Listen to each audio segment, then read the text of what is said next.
दरअसल में हम अपनी जर्नी को जब शुरू करते हैं दोस्त, तो सबसे कठिन बात आती है कि हम उसको बना के रख पाएंगे या नहीं रख पाएंगे। क्योंकि बहुत बार आती हैं कि चीज़ें रास्ते में मिलती हैं लुभावनी।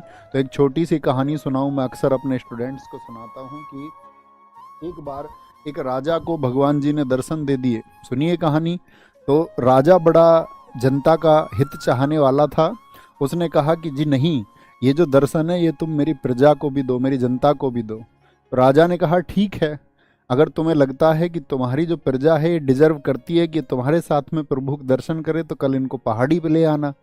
तो कहते हैं राजा के साथ में जब भीड़ चली, राजा के साथ में जब भीड़ चली तो सबसे पहले भीड़ को दिखा एक आपका, क्या बोलते हैं उसको, चांदी का भंडार, मतलब एक सिल्वर स्टोर दिख गया। तो आधे लोग भाग गए, आधे लोग भाग गए।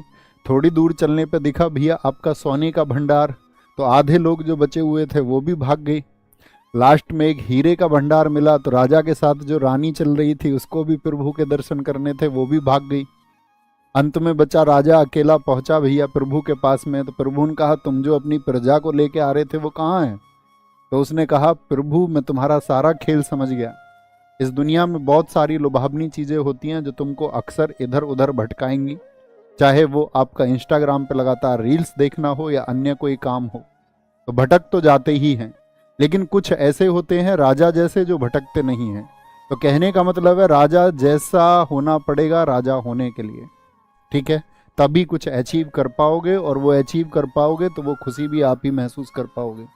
बाकी दुनिया तो विषाद में रहती है, दुख में रहती है, शोरों में रहती है, और उस दुख में समय काटती रहती है, और फिर उनसे ईर्ष्या करते हैं जो सफल हैं। ठीक है?